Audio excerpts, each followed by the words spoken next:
They say houses remember everything. The Henderson house at 1247 Maple Street remembered the morning of March 15, 1995, when a family of four sat down to breakfast and never stood up again. The walls remembered the silence that followed. The floors remembered the empty footsteps of investigators. And hidden behind those walls, a security system remembered something else entirely. Something that would make detectives wish they'd never found the tapes. Located in the small town of Millfield, Connecticut, the Henderson house was purchased in 1985 by young couple David and Sarah Henderson. David worked as an architect for a local construction company, while Sarah was an elementary school teacher. Soon after, the family welcomed two children, Emma in 1987 and Jake in 1990. Neighbors described them as the perfect family. They attended church every Sunday morning. David took pride in his garden, and Sarah was active in neighborhood school activities. Nothing set them apart from other happy families. But on Monday morning, March 16th, 1995, David's work colleague Jim Crawford became concerned when David didn't show up for work. David never ran late, never disappeared without notice. Jim first called the Henderson house. No answer. By noon, his worry had grown. He called Millfield Elementary School where Sarah worked. Secretary Jennifer Walsh was surprised. Sarah hadn't come to work that day either. She hadn't called in sick. After work, Jim drove straight to the Henderson house. When he arrived at 1247 Maple Street, the scene filled him with deep dread. The front door was wide open, as if hastily abandoned. The newspaper still lay on the porch. David's black Honda Civic sat in the driveway. Jim hesitantly approached the house and called inside. "David? Sarah?" Silence. He entered. The living room was like a time capsule. David's coffee still sat on the table, a thin layer of cooled milk on top. Sarah's purse was on the couch. Emma's coloring book lay open on the floor. The television was still on but muted. When he moved to the kitchen, Jim's stomach turned. The breakfast table was set. 4 plates, 4 glasses, a half-finished bowl of pancake batter in the center. The pan still sat on the stove, burner off but still warm. It was as if someone had been preparing breakfast when they suddenly stopped and left. Jim immediately called the police. Detective Frank Morrison from the Millfield Police Department took the case. Morrison was a seasoned detective with 25 years of experience who had seen many strange cases in his career, but the Henderson family case would deeply affect him. The details he found in his initial investigation were not encouraging. The upstairs bedrooms were checked. David and Sarah's bed was unmade but appeared to have been slept in. Sarah's nightgown lay at the foot of the bed. David's watch was on the dresser. In Emma's room, toys were scattered about, but the girl's bed appeared to have been made. In Jake's room, conversely, the bed was neat, but the pillow still bore an indent, as if he had just gotten up. 4 toothbrushes in the bathroom sink were still damp. Morrison began a more thorough search. The Henderson family's bags, wallets, IDs, even car keys were all in the house. Sarah's wallet contained $300 in cash. David's credit cards were in the drawer. There were no signs of haste, theft, or struggle. It was as if the family had simply vanished into thin air. Interviews with neighbors weren't very illuminating either.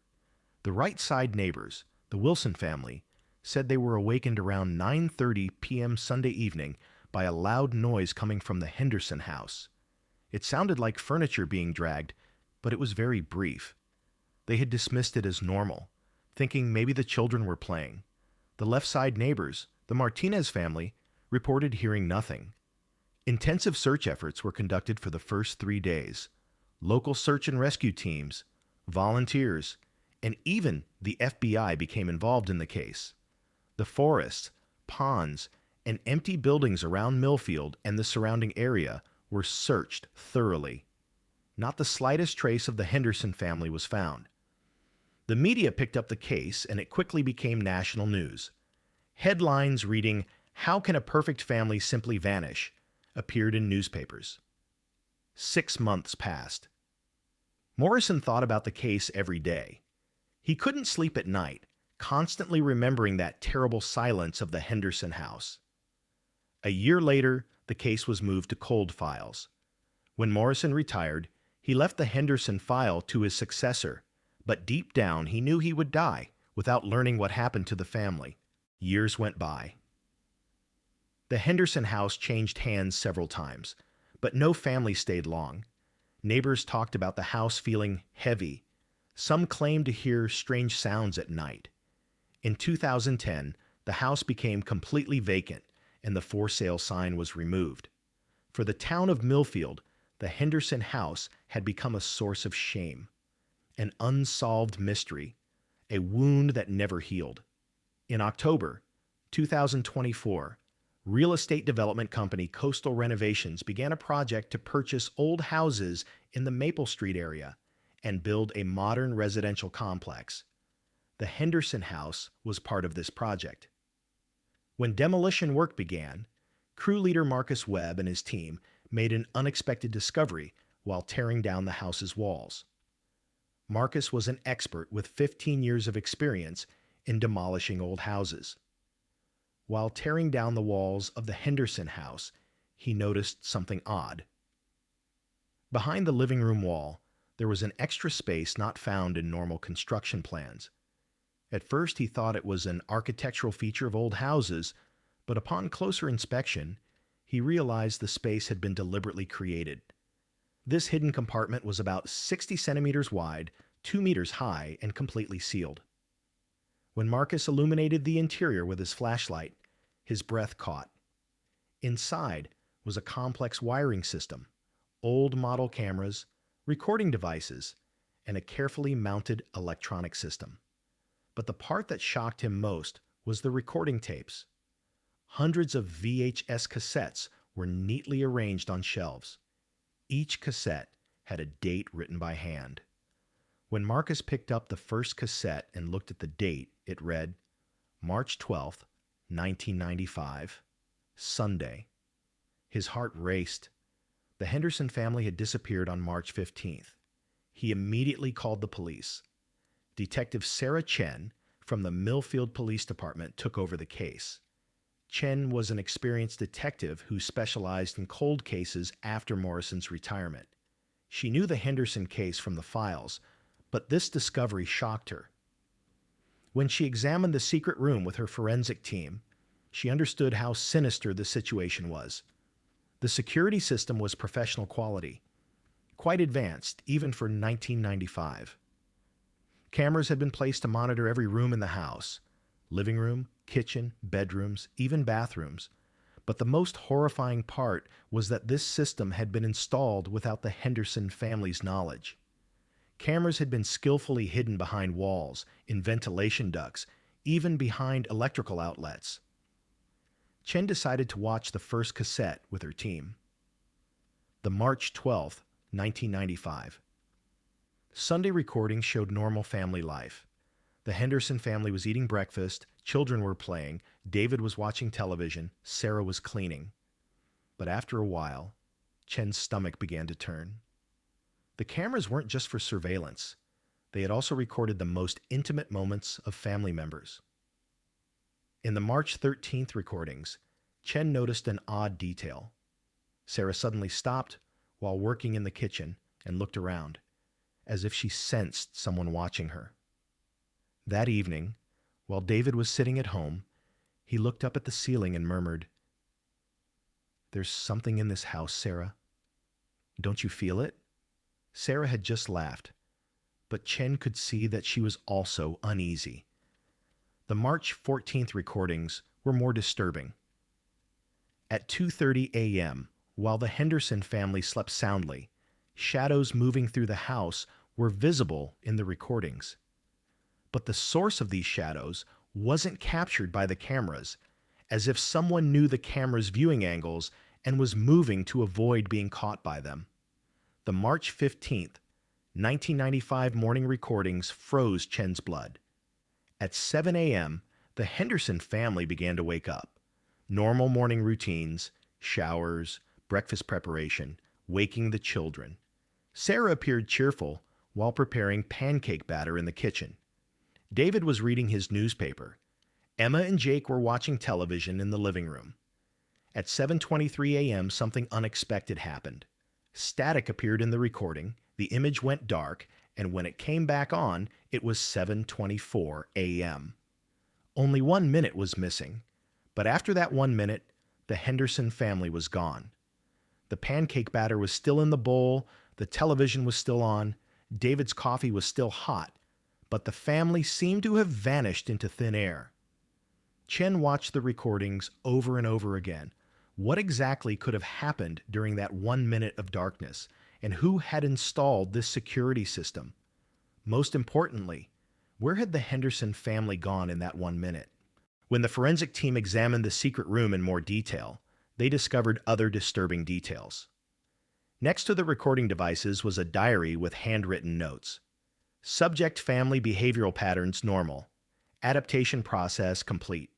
Appear ready for final phase. The last entry was from March 14th. Tomorrow is implementation day. All preparations complete. As Chen's team analyzed the electronic system, another horrifying truth emerged. The security system wasn't just in the Henderson house.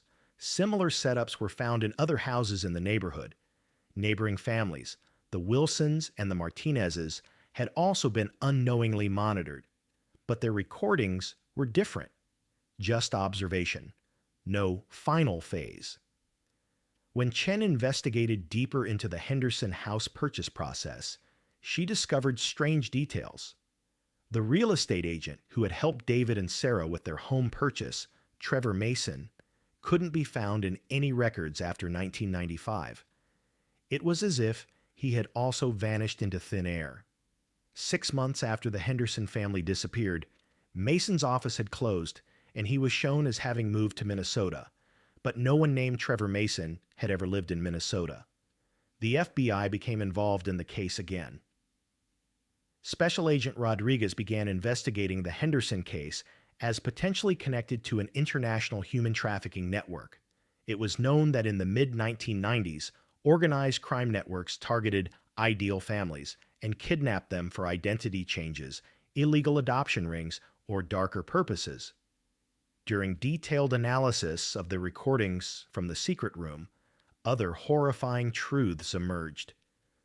The Henderson family had been gradually given drugs without their knowledge for the past 3 months.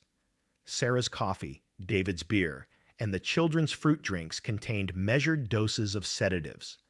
This way, the family was made compliant, rendered unable to resist during the kidnapping. The most horrifying discovery was what happened during the missing minute on March 15th morning. When Chen's team analyzed the recordings frame by frame, they determined that the static wasn't natural. It had been deliberately created. No one had seen what happened in the house during that 1 minute, but the Henderson family had been removed from the house within that minute. When neighborhood security cameras were examined, a white minibus was seen passing through Maple Street at 7:24 a.m. on March 15th morning. The license plate was unclear, but the vehicle had stopped in front of the Henderson house and left about 2 minutes later. The FBI was certain this minibus had been used to kidnap the Henderson family. Toward the end of 2024, the FBI began investigating the Henderson case as part of a larger conspiracy.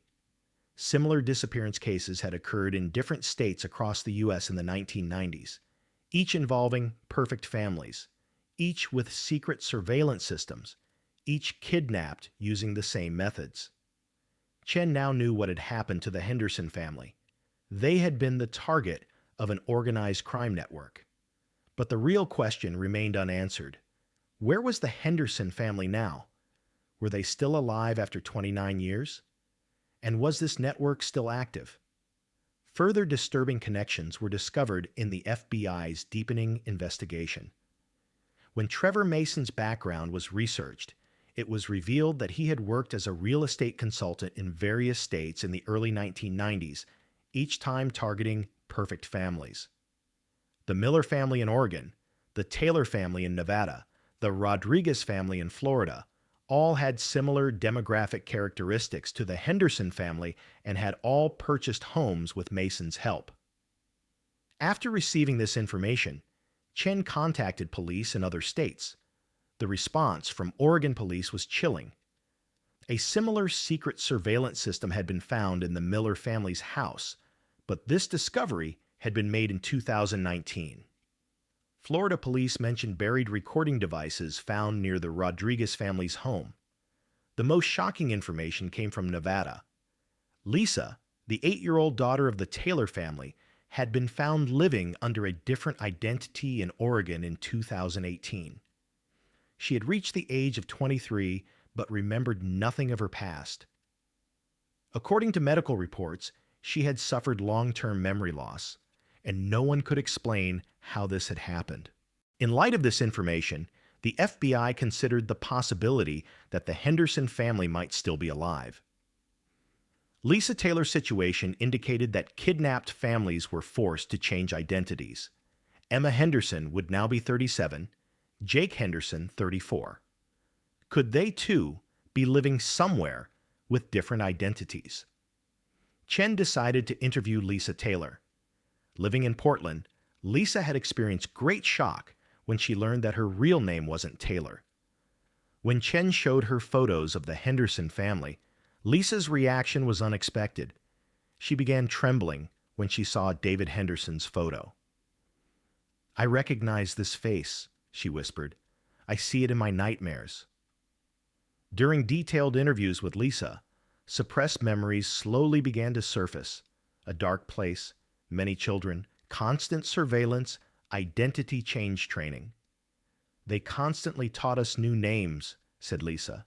"They said we needed to forget our old names. They punished those who remembered." These statements confirmed the FBI's theories. The Henderson family and others had been part of an organized identity change program. But what was the purpose? Why had families been targeted? As the investigation progressed, the horrifying truth emerged. A secret organization called Clean Slate that operated in the 1990s claimed to function under the pretense of rehabilitating criminals with new identities in society. But what they actually did was much more sinister. They kidnapped innocent families and gave their identities to criminals. The Henderson family was a victim of this operation. David Henderson's identity was currently being used by a drug trafficker on the federal wanted list. Sarah Henderson's identity was being used by a woman wanted for child trafficking. Whether Emma and Jake's identities were still active was unknown. Chen now knew the real fate of the Henderson family. They had been forced to change identities, their memories erased, and probably distributed as different families. But there was still hope. Like Lisa Taylor, they might still be alive. The FBI's nationwide search began. The possibility that Henderson family members might be living with new identities led to a re-examination of 29 years of missing person files. Fingerprint and DNA samples, hospital records, school records, and Social Security applications from across the country were reviewed again. The search lasted 6 months. And finally, a man named Michael Grant, living in Illinois, matched the Henderson family's DNA samples. Michael Grant was Jake Henderson. He was 34 years old and remembered nothing of his past. He believed he had been adopted by the Grant family. The meeting with Jake was extremely emotional. When they told him his real identity, he initially denied it. But when he saw photos of the Henderson house, especially when he saw his own childhood room, he broke down. "I recognize this room," he said through tears. "I always see it in my dreams." Emma Henderson's trail still hadn't been found. While the FBI search continued, the fate of David and Sarah Henderson was also uncertain. As far as Lisa Taylor could remember, adults were processed differently from children and were often never seen again. Although the Henderson case was partially solved by the end of 2024, the full truth had not yet emerged. The FBI's investigation into the clean slate operation continued, and hundreds of missing family cases were being re-examined. After Jake Henderson was found, the FBI began investigating the activities of the Clean Slate organization in more detail. According to Jake's recollections, he and other children had undergone a reprogramming process. This process had lasted for months and aimed to completely erase the children's memories. They constantly gave us injections, Jake said in a trembling voice. Then when we woke up, everything became blurry. We forgot who we were. Secret documents found by the FBI showed that the Clean Slate operation had begun in 1988. The organization's founder, Dr. Marcus Caldwell, was a former CIA psychologist who specialized in mind control techniques.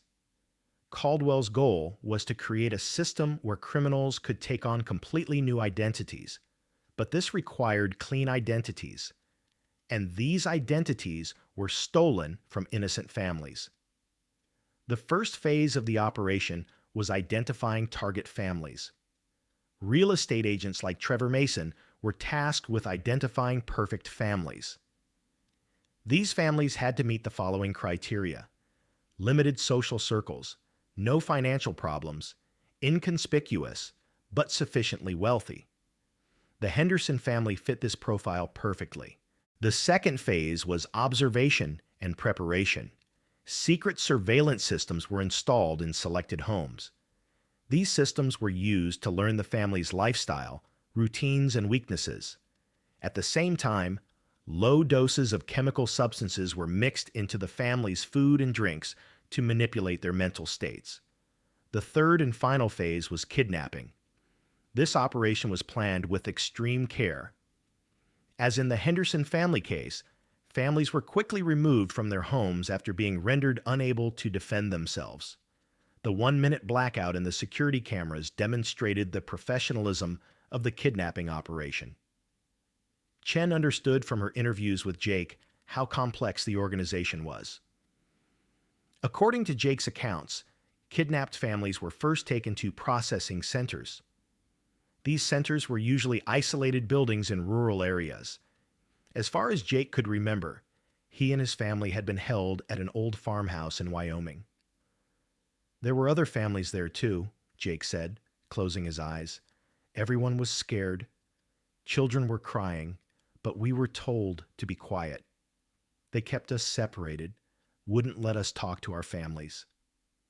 This explanation broke Chen's heart. The organization was deliberately trying to break family bonds. The FBI's investigation revealed that the old Riverside farm in Wyoming was the main base of the Clean Slate operation. When FBI teams raided the farm in the fall of 2024, the building was found empty, but forensic examinations revealed horrifying truths. Hidden rooms below ground, medical equipment, and hundreds of personal files were found. Among these files were records of the Henderson family. David Henderson's file contained the note, "Adaptation failed, elimination required," while Sarah Henderson's file read, "Showing resistance, isolation program implemented." Emma and Jake's files contained the phrases, "child module, suitable for reprogramming." Jake trembled as he tried to remember his days at the processing center. "I couldn't see my father after a while," he said. "My mother was constantly crying. They separated Emma from me. They constantly told me, 'Your family is dead.' They said, 'You're not Jake anymore. You're Michael.'" The purpose of these psychological torture methods was to make children completely forget their old identities. The methods used by the organization were extremely sophisticated and horrifying. Children were given experimental drugs, injected with chemical substances that erased their memories. At the same time, they were kept under constant psychological pressure, made to believe that their old lives were fantasies. "I constantly saw our house in my dreams," Jake said. "But they said these dreams weren't real." Medical records found by the FBI showed that the organization had conducted illegal experiments on children. These experiments included memory-erasing drugs, personality-changing serums, and behavior modification techniques. Some children had died in these experiments. Jake's survival was almost miraculous. Emma Henderson's fate was still unclear. According to Jake's recollections, his sister had been taken into a different program. The FBI's concerns were growing because clues had been found among the documents indicating that girl children were used for different purposes. This suggested that Emma might have faced an even darker fate. When the financial records of the Clean Slate organization were examined, the international scope of the operation emerged. The organization operated not only in the U.S., but also in Canada, Mexico, and even Europe. Stolen identities were sold to crime organizations worldwide. Where the Henderson family's identities had been sold was still being investigated. The fate of David and Sarah Henderson was much more tragic, according to Jake's accounts. Adults weren't as compliant as children and were often put into the elimination program. When Jake last saw his father, he remembered that David had become very thin and was constantly confused. "He didn't recognize me anymore," he said through tears. His eyes stared blankly. Among the documents found by the FBI at the Wyoming farm was an elimination list. David Henderson's name had been marked in May 1995. Sarah Henderson's name was recorded in August 1995. These findings indicated that the family's parents had probably been killed. Chen hesitated to give this information to Jake, but he had the right to know the truth. When Jake received this news, he was completely devastated. For 29 years, he had carried the hope of being reunited with his family. "At least I know what happened to them now," he said in a sad voice. The uncertainty was worse. During the FBI's investigation, other victims of the organization began to emerge. Like Lisa Taylor in Nevada, dozens of children across the country were living with different identities. The FBI launched a lost identity project to try to find these children. Jennifer Miller, found in Oregon, was shocked to learn that her real name was Emma Rodriguez. Michael Santos in Florida, like Jake Henderson, had completely lost his memory. Each case revealed how widespread the Clean Slate organization's activities had been. The organization's leader, Dr. Marcus Caldwell, had disappeared in 1998. The FBI suspected he might have fled to South America. Caldwell's right-hand man, Trevor Mason, had been found dead in Canada in 2001. According to official records, he had suffered a heart attack, but the FBI had reopened the case on suspicion of murder. The full scope of the Clean Slate operation was shocking. According to FBI estimates, at least 200 families had been targeted between 1988 and 1998. Only a small fraction of these had come to light thanks to survivors like Jake Henderson and Lisa Taylor. The fate of the rest was still unknown. Chen knew that solving the Henderson case was a beacon of hope for other missing families. Every child found meant a chance for justice for victims of organized crime networks. But at the same time, every discovery brought more pain to light. Although Jake Henderson now knew his real identity, it would take years for him to come to terms with his past. The FBI was providing him with psychological support, and forensic experts were trying to help him recover his memory. "I know who I am now," Jake said in an interview. "It's very painful, but at least it's real." Efforts to find Emma Henderson continued. The FBI had found documents about the organization's Girl Child program, but this program had been kept much more secret than the Boy Child program. Considering that Emma would be 37 years old, there was still a possibility she was alive. At the end of 2024, the FBI expanded the Clean Slate investigation by coordinating with the International Center for Missing Children. Similar organizations might be operating around the world. The Henderson case was just the tip of the iceberg of this global network. After the demolition of the Henderson house, what had happened became a major source of trauma for the people of Millfield. People who had wondered for 29 years what had happened to their neighbors experienced deep shock when they learned the truth. The town council decided to build a park in memory of the Henderson family. Standing on the site of the Henderson house, Chen wondered if there were still undiscovered secrets buried beneath this ground. The secret surveillance system had shown how professionally the organization operated. What other houses had similar systems installed? This question still troubled her. The FBI's technical team had gained important information about the organization's technological capacity while analyzing the electronic system in the Henderson house. This system, which was extremely advanced for 1995, showed that there was serious financial power and technical knowledge behind the organization. Jake Henderson's readaptation to society was a difficult process. He had lived as Michael Grant for 29 years and was now trying to become Jake Henderson. FBI and social services experts were helping him through this transition. "I feel like two different people," Jake said. "The life I lived as Michael Grant was also real." Chen, who hadn't given up hope of finding Emma Henderson, continued to examine the organization's documents one by one. When she saw the note, "Special Program, Level 7, in Emma's file, her heart raced. What Level 7 meant was unknown, but other children's files didn't have such a note.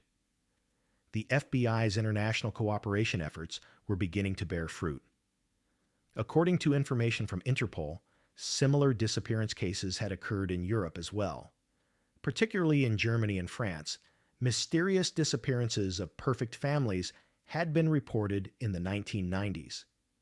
When the financial records of the Clean Slate organization were examined, millions of dollars were found in Swiss banks. This money was income obtained from stolen identities. The FBI was trying to dry up the sources financing the organization's activities by freezing these accounts. The Henderson case had become not just a missing family case, but one of the symbolic cases in the fight against organized crime. The FBI was using this case as an example to train other law enforcement agencies for similar situations. Chen's experiences helped develop new techniques in cold case investigations. Jake Henderson's story had caused a great stir in the media. His courageous search for truth inspired other victim families to speak out. Lost identities support groups were established nationwide, and other victims of the Clean Slate organization began to come together. At the beginning of 2025, the FBI found an important clue about Emma Henderson. A female patient with the initials EH of appropriate age was identified as receiving psychiatric treatment at a hospital in Canada. There was a high possibility that this woman was Emma Henderson. Chen and the FBI team went to Canada to follow this lead. The woman registered as Elizabeth Harris at the Vancouver hospital resembled Emma Henderson in terms of physical characteristics. But the woman was experiencing memory loss, and no one knew her real identity. When DNA testing was performed, the result was positive. Elizabeth Harris was Emma Henderson. After 29 years, the Henderson family's daughter had been found. Emma's condition was much worse than Jake's. She had suffered severe psychological trauma for many years, and her memory had been almost completely erased. The reunion of Emma and Jake was extremely emotional. Both recognized each other, but their memories were blurry. "She's my sister," Jake said through tears. "I can feel it, but I can't remember." Emma just cried. She couldn't speak. The resolution of the Henderson family case shed light on one of the greatest mysteries of the 1990s. But it also showed how ruthless organized crime networks could be.